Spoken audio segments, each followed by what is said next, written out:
चलो बच्चों, अब हम नेक्स्ट क्वेश्चन करते हैं और नेक्स्ट क्वेश्चन है हमारा क्वेश्चन नंबर 26।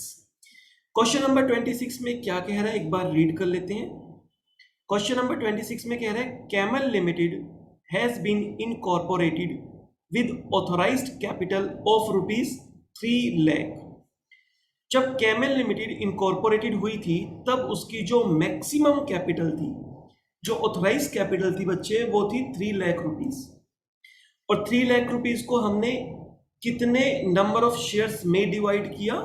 वो हमने किया 3000 नंबर ऑफ शेयर्स, 3000 शेयर्स में डिवाइड किया। और 3000 शेयर्स में अगर डिवाइड किया तो बच्चे फेस वैल्यू क्या बन गई होगी?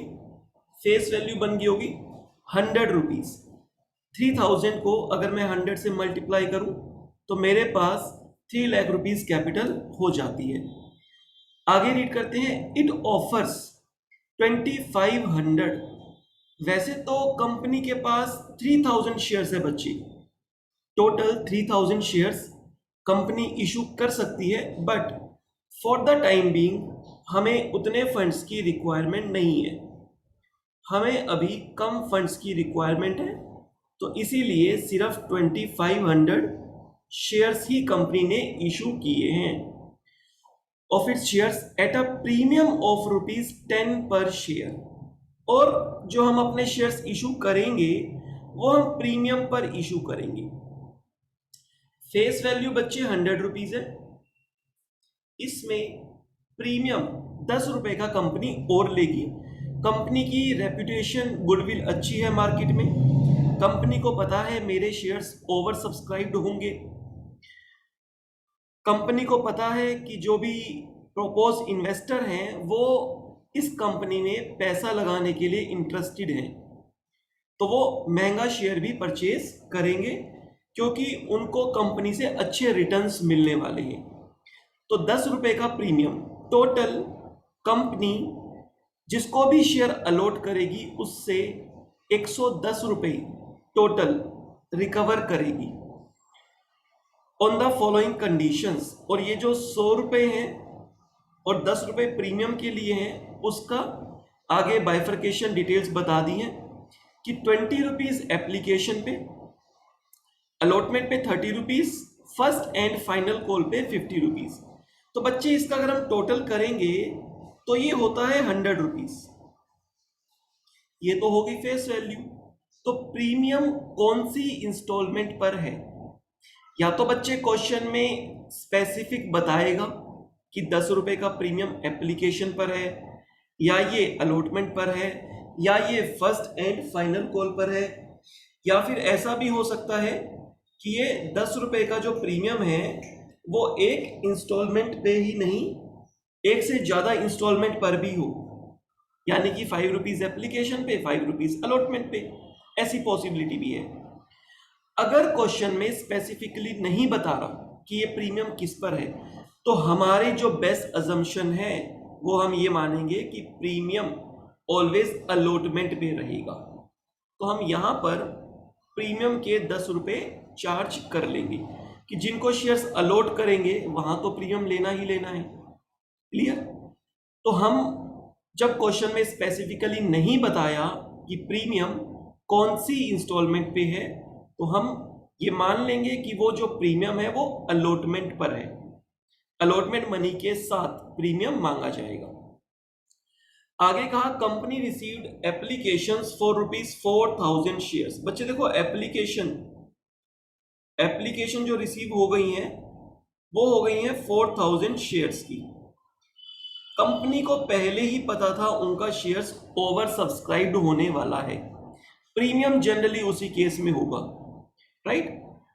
अगर कंपनी ने 2500 शेयर्स इशू किए लेकिन लोगों ने सिर्फ अप्लाई किया 1000 शेयर्स के लिए, 1500 शेयर्स के लिए, तो इसका मतलब उनकी गुडविल इतनी अच्छी नहीं है, तो प्रीमियम तो क्या मिलेगा? लोग तो उनका फेस वैल्यू पे भी खरीदने को तैयार नहीं हो रहे। तो जनरली प्रीमियम का केस तभी आएगा जब कंपनी कॉन्फिडेंट है कि उनका जो इशू है वो ओवर सब्सक्राइब्ड होगा, राइट? आगे कहा 4000 शेयर्स अप्लाइड किए हैं लोगों ने और कंपनी ने अलॉट कर दिए ऑन प्रोराटा बेसिस। अब ये कंपनी की अपनी स्कीम है, कंपनी का अपना डिसीजन है कि वो शेयर्स कैसे दे। एप्लीकेशन आई है 4000 शेयर्स की, लेकिन एप्लीकेशंस तो ज़्यादा की आ गई हैं, हमारे पास शेयर्स अलॉट करने के लिए हैं सिर्फ 2500। अब वो कंपनी स्कीम बना सकती है, कुछ फुली अलॉट करने हैं, कुछ फुली रिजेक्ट करने हैं, या क्या करना है। तो यहाँ पर कंपनी ने स्कीम बनाई है कि हम एक ही कैटेगरी बनाएंगे, ओनली वन कैटेगरी, और वो होगी प्रोराटा कैटेगरी। मतलब 4000 शेयर्स को 2500 शेयर दे दिए, हर 4 शेयर अप्लाई करने वाले को 2.5 शेयर दे दिए। टुकड़ों में तो नहीं मिलेंगे, मतलब आप समझ सकते हो, हर 8 शेयर अप्लाई करने वाले को 5 शेयर मिल गए। इस तरीके से money overpaid on application had been utilised towards allotment and calls. Overpaid money के दो ही ऑप्शन होते हैं, या तो रिफंड करने की बात होती है, या फिर आगे एडजस्ट करने की बात होती है। अगर कोई फुल्ली रिजेक्टेड कैटेगरी है तो 100% रिफंड होगा ही होगा। अगर प्रोराटा कैटेगरी है तो दोनों ऑप्शन ओपन है, कंपनी चाहे तो रिफंड कर दे, चाहे तो एडजस्ट कर ले। मोस्टली केसेस में कंपनी एडजस्ट कर लेती है प्रोराटा केसेस में, क्योंकि प्रोराटा कैटेगरी में हम उनको इन्वेस्टर्स जो जिन्होंने अप्लाई किया उनको हम शेयर होल्डर तो कंपनी का बना ही रहे हैं, राइट। शेयर होल्डर बना रहे हैं तो आगे की इंस्टॉलमेंट उनसे लेनी ही है। तो अगर आगे की इंस्टॉलमेंट लेनी है तो कंपनी सोचती है बेटर है ये पैसा होल्ड कर लो और आगे इसको हम एडजस्ट कर लेंगे। तो एक तरह से एडवांस आ गया उनका, राइट। तो आगे जर्नल एंट्रीज करने को बोला है, जर्नल एंट्रीज की रिक्वायरमेंट है। अब हम चलते हैं अपने सॉल्यूशन पे। फॉर्मेट ऑलरेडी मैंने बनाया हुआ है, यहाँ पर क्वेश्चन में भी मैंने समझा दिया, और मैं आपको एक बार यहाँ पर फिर से समझाऊंगा, क्योंकि मैं आपको समझा रहा हूँ तो मैं थोड़ा टाइम ज़्यादा भी ले लूंगा, कोई फर्क नहीं पड़ता। इशूड शेयर्स हैं 2500, अप्लाइड शेयर्स हैं 4000, अलॉटेड शेयर्स कितने होंगे, विच एवर इज लोअर। अगर हमारे पास 2500 शेयर्स हैं तो इससे ज़्यादा हम दे नहीं सकते, और अगर एप्लीकेशन कम आती तो अगर एप्लीकेशन कम आई है उतनों को ही तो शेयर्स देंगे। लोगों को जबरदस्ती पकड़ के तो हम शेयर्स दे नहीं पाएंगे कि उन्होंने अप्लाई नहीं किया और जबरदस्ती उनके पास पहुंच गए, नहीं आप तो लो, आपको लेना होगा, ऐसा भी नहीं होगा। तो 2500 शेयर्स ही अलॉट कर पाएंगे। इंस्टॉलमेंट्स क्या क्या रहेंगी, एप्लीकेशन, अलॉटमेंट, फर्स्ट कॉल। इस केस में, प्रीमियम के केस में, आप जो इंस्टॉलमेंट्स की वर्किंग बनाओगे वो इस तरीके से बनाओगे, share capital plus premium is equal to total. अगर मैं शेयर कैपिटल की बात करूं 20, 30, 50, 20, 30 और 50, 100 रुपये बच्चे शेयर कैपिटल है।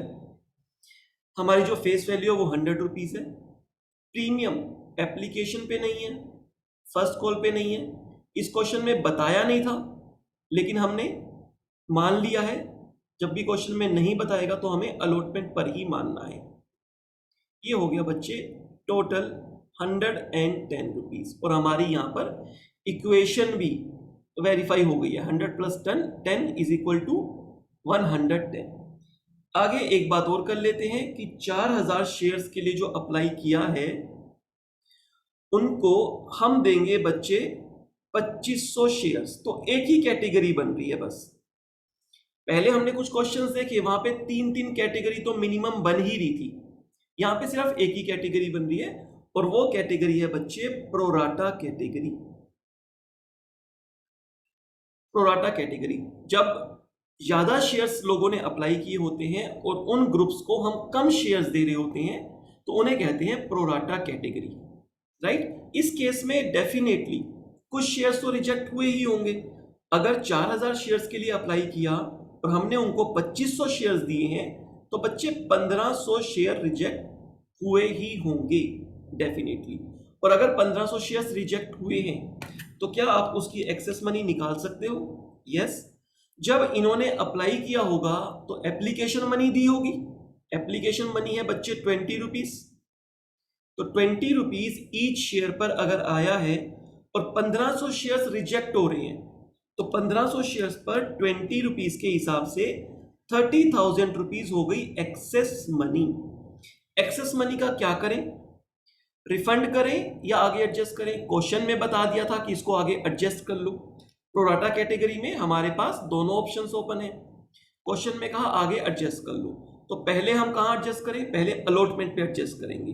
तो पहले ये हमारे पास अलॉटमेंट पे जाकर एडजस्ट होंगे, लेकिन देखना है कि अलॉटमेंट पर ड्यू कितने बनते हैं। ये एक चीज हमें चेक करनी होती है, क्योंकि समटाइम्स क्वेश्चन में ऐसा हो सकता है कि हमारा अलॉटमेंट पर ड्यू एक्सेस मनी से कम हो, अलॉटमेंट मनी पर ड्यू एक्सेस मनी से कम हो। अगर ऐसा होगा तो जितना भी अलॉटमेंट पे ड्यू है सारा अमाउंट एडजस्ट होने के बाद भी कुछ एक्सेस अमाउंट बच जाएगा, और उसका क्या करना है?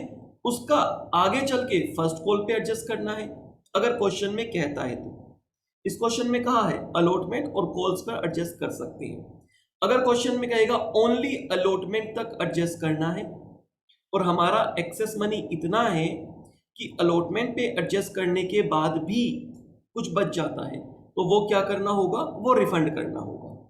अगर सिर्फ अलॉटमेंट तक ही एडजस्ट करने को बोलता है और हमारे पास एक्सेस मनी अलॉटमेंट के ड्यू से भी ज्यादा होती है। क्लियर? यहां पे चेक कर लेते हैं एक बार कि अलॉटमेंट पर ड्यू कितना बनेगा। अलॉटमेंट पर ड्यू कितना बनेगा, इसके लिए हमें कितने शेयर से अलॉटमेंट मनी को मल्टीप्लाई करना होगा? बच्चे अलॉटेड शेयर से। ये आपको हमेशा ध्यान रखना है कि हमारा पूरा क्वेश्चन अलॉटेड मनी पर बेस ही चलेगा। सिर्फ एक फर्स्ट ट्रांजैक्शन जो होती है, जर्नल एंट्री जो होती है हमारी, जहां पर हम एप्लीकेशन रिसीव करने के साथ हमारे पास पैसे आते हैं, वहां पर अप्लाइड शेयर पे जितना भी पैसा है वो सारा आ जाएगा, राइट? उसके बाद सारा क्वेश्चन अलॉटेड जो शेयर्स हैं उस पर बेस चलता है। तो 2500 अलॉटेड शेयर्स हैं। अलॉटमेंट पे 30 रुपए शेयर कैपिटल के लेने हैं और 10 रुपए प्रीमियम के भी लेने हैं। तो हम अलग अलग थोड़ा ना लेंगे और ऐसा थोड़ा ना करेंगे पहले सिर्फ शेयर कैपिटल दो, हम तो पूरे मांग लेंगे, 40 रुपए पूरे दो। कंपनी अपने पास सेपरेट एंट्री डाल देगी, लेकिन पैसा तो पूरा मांगा जाएगा। तो 2500 मल्टीप्लाई 40, 1 लाख रुपीज बच्चे ड्यू बनता है। 1 लाख रुपीज हमारा ड्यू बन जाता है। क्या 1 लाख के अगेंस्ट में 30,000 एडजस्ट हो सकता है? आसानी से एडजस्ट हो सकता है। तो यहां पर 30,000 रुपए एडजस्ट हो जाएंगे। इवन अगर एक्सेस मनी 1 लाख तक होती तो 1 लाख रुपए यहां पे आसानी से एडजस्ट हो जाती। अगर एक्सेस मनी 1 लाख से ज्यादा होती तो फिर हमारे पास ऑप्शन होता कि आगे कैरी फॉरवर्ड करना है, आगे एडजस्ट करना है या रिफंड करना है। क्लियर? तो यहां पर एडजस्ट हो जाएगी। वैसे तो इतनी ही टेबल काफी है, बट अगर आप देखना चाहोगे कि अलॉटमेंट मनी पे कितना पैसा आएगा तो 30,000 एडजस्ट हो जाएगा तो 70,000 रुपीज आएगा। अब आगे आपको लंबी टेबल बनाने की जरूरत नहीं है, अब अपना क्वेश्चन आप जर्नल एंट्रीज कर सकते हो। तो मैं जर्नल एंट्रीज बच्चे स्टार्ट कर रहा हूं अपने पास। सबसे पहले एप्लीकेशंस मनी पर पैसा रिसीव होगा, तो मेरी जर्नल एंट्री हो जाएगी bank account debit to share application. Share application money के लिए हम यूज करेंगे शेयर एप्लीकेशन। यहां पर अगर बात की जाए तो बच्चे ये जो हमारी जर्नल एंट्री है ये होगी अप्लाइड शेयर से। अप्लाइड शेयर है 4000, एप्लीकेशन मनी है 20 रुपीज। तो टोटल हमारे पास कितना अमाउंट आ जाएगा? टोटल हमारे पास आ जाएगा 80,000 रुपीज, 80,000 रुपए। एक बार तो बच्चे हमारे पास 80,000 रुपए आ ही जाएंगे। वो अलग बात है कि हमारे पास नंबर ऑफ शेयर्स कम हैं, हम सारे 80,000 रुपए एज अ शेयर कैपिटल नहीं ले सकते, बट एक बार तो बच्चे बैंक में आ ही जाएंगे। आगे जब हम नेक्स्ट एंट्री करेंगे ट्रांसफर करने की, share application account debit, share application money को हम ट्रांसफर कर देंगे शेयर कैपिटल में। बच्चे शेयर कैपिटल में जब भी बात की जाएगी हमेशा अलॉटेड शेयर से ही बात होगी। अलॉटेड शेयर्स कितने हैं? 2500। 20 रुपीज एप्लीकेशन मनी के थे, तो 2500 मल्टीप्लाई 20, 50,000 रुपीज हम शेयर कैपिटल में डाल सकते हैं, इससे ज्यादा तो डाल ही नहीं सकते। क्या शेयर एप्लीकेशन पे कोई प्रीमियम है? नहीं है, तो सिक्योरिटी प्रीमियम रिजर्व यहां पे नहीं लिखना। शेयर एप्लीकेशन मनी हमारे पास कितनी आई थी अगर हम देखना चाहें तो 80,000 आई थी। नेक्स्ट एंट्री में 80,000 की ही बाइफर्केशन देनी होती है कि इस 80,000 रुपए को हम अपने पास कहां ट्रांसफर कर रहे हैं। तो 80,000 में से 50,000 शेयर कैपिटल में ट्रांसफर हो गया, बाकी 30,000 क्या रिफंड हो रहा है? क्या हम उसको रिफंड कर रहे हैं? अगर रिफंड कर रहे होते तो टू बैंक, बट हम रिफंड नहीं कर रहे हैं, हम क्या कर रहे हैं? अलॉटमेंट पे एडजस्ट कर रहे हैं। तो हम यहां पर लिख देंगे to allotment, to allotment account. जब यहां पर हम ये अमाउंट डालते हैं तो हमें चेक करना होता है शेयर अलॉटमेंट। जब हम यहां पर अमाउंट डालते हैं तो हमें एक बार चेक करना होता है अपने पास कि इस पर ड्यू अमाउंट कितना है, और वो हमने टेबल में कर ही लिया। यहां पर बेसिकली चेक करना होता है अलॉटमेंट पर ड्यू कितना है। कहीं ऐसा ना हो कि अलॉटमेंट पर ड्यू अमाउंट तो कम हो और एडजस्ट करने वाला अमाउंट हम ज्यादा लिख जाए, तो वो गलती ना कर जाए। तो वो चेक करना होता है, और वो टेबल से हमने चेक कर लिया कि 1,00,000 रुपए ड्यू है, 30,000 तो आसानी से एडजस्ट हो सकता है, तो 30,000 रुपए हमने यहां पर एडजस्ट कर लिया और हमारी जर्नल एंट्री भी मैच हो गई। अब बात आती है शेयर अलॉटमेंट की। पहले हम ड्यू की एंट्री करेंगे, share allotment account debit to share capital. अब आपको ध्यान रखना है अलॉटमेंट पर बच्चे प्रीमियम भी है, अलॉटमेंट पर 10 रुपए प्रीमियम भी है, और मैंने आपको बताया कि प्रीमियम हमारा शेयर कैपिटल के साथ में ही रहता है। शेयर कैपिटल इस एंट्री में अगर है क्रेडिट में, तो यहीं पर ही हमारा सिक्योरिटी प्रीमियम रिजर्व भी आएगा। यहां कई बार बच्चे कंफ्यूज हो जाते हैं कि सिक्योरिटी प्रीमियम रिजर्व बैंक की एंट्री में करें या ड्यू की एंट्री में करें। तो ड्यू की एंट्री में शेयर कैपिटल के साथ में रहेगा। क्लियर? तो आगे का क्वेश्चन हमारा अलॉटेड शेयर से ही चलना है, और अलॉटेड शेयर्स हैं 2500। तो 2500 शेयर्स पर कितना अमाउंट ड्यू होगा? टोटल 40 रुपए ड्यू होंगे, टोटल 40 रुपए, जिसमें से 30 तो हमारे शेयर कैपिटल के हैं और 10 रुपए हमारे प्रीमियम के हैं। शेयर कैपिटल और प्रीमियम का सेपरेट लेजर बनेगा और सेपरेट लेजर में ही अमाउंट जाएगा। मल्टीप्लाई करने पे अमाउंट आ जाएगा टोटल 1,00,000 रुपीज, और ये हमारा आ जाएगा 75,000 रुपीज, 25,000 रुपीज। तो ये बच्चे ड्यू की एंट्री हमारे पास हो चुकी है अलॉटमेंट की। अब पैसे रिसीव कर लेंगे अलॉटमेंट पे, bank account debit to share allotment account. अगर हम बैंक में रिसीव करने की बात बोलेंगे तो क्या पूरा 1,00,000 रुपए रिसीव हो जाएगा जितना ड्यू था? 1,00,000 आना चाहिए था, लेकिन इसमें से 30,000 तो पहले ही एडवांस हमारे पास आया हुआ है जो एडजस्ट होना है। तो इस टाइम पे रिसीव कितना होगा? 70,000 रुपीज रिसीव हो जाएगा। सब शेयर होल्डर ने पैसा दे ही दिया है, कुछ ऐसा नहीं है कि कुछ शेयर होल्डर ने पैसा नहीं दिया, सबने पैसा दे दिया है। तो जितना एडजस्ट होना है वो एडजस्ट होके बाकी अमाउंट हमें रिसीव हो जाएगा। तो शेयर अलॉटमेंट की भी दोनों एंट्रीज हमारी हो चुकी हैं। अब आगे चलते हैं हम फर्स्ट कॉल पे।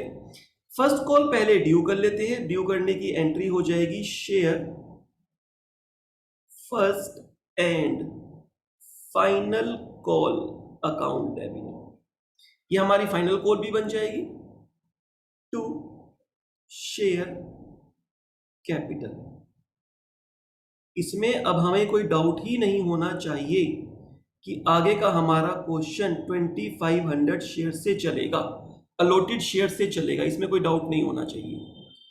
फर्स्ट कॉल पे 50 रुपये मंगवाने हैं, तो 2500 मल्टीप्लाई 50 रुपीज़ 1,25,000 रुपीज़ हमारा ड्यू बन जाता है। रिसीव कितना हो जाएगा बच्चे? जो भी एक्सेस था वो ऑलरेडी अलॉटमेंट पे एडजस्ट हो चुका है, यहां पर और एक्सेस अमाउंट नहीं है एडजस्ट होने का, तो पूरा रिसीव होना चाहिए। क्या कोई ऐसे शेयर होल्डर्स हैं जिन्होंने पैसा नहीं दिया हो? ऐसे शेयर होल्डर्स भी क्वेश्चन में नहीं बताया। अगर नहीं बताया तो इसका मतलब हमें सारा पैसा रिसीव हो जाएगा। Bank account debit to share first and final call account, पूरे 1,25,000 रुपए हमें रिसीव हो जाएंगे। क्लियर? तो फर्स्ट कॉल की भी दोनों एंट्रीज यहां पर डल चुकी हैं। तो क्वेश्चन नंबर 26 जो है हमारा कंप्लीट हो चुका है। जर्नल एंट्रीज की रिक्वायरमेंट थी वो हमने कर दी है। यहां पर आपको एक चीज ध्यान रखनी है कि प्रीमियम के लिए स्पेसिफिक नहीं बताया तो अलॉटमेंट पर मानना है उसको। क्लियर?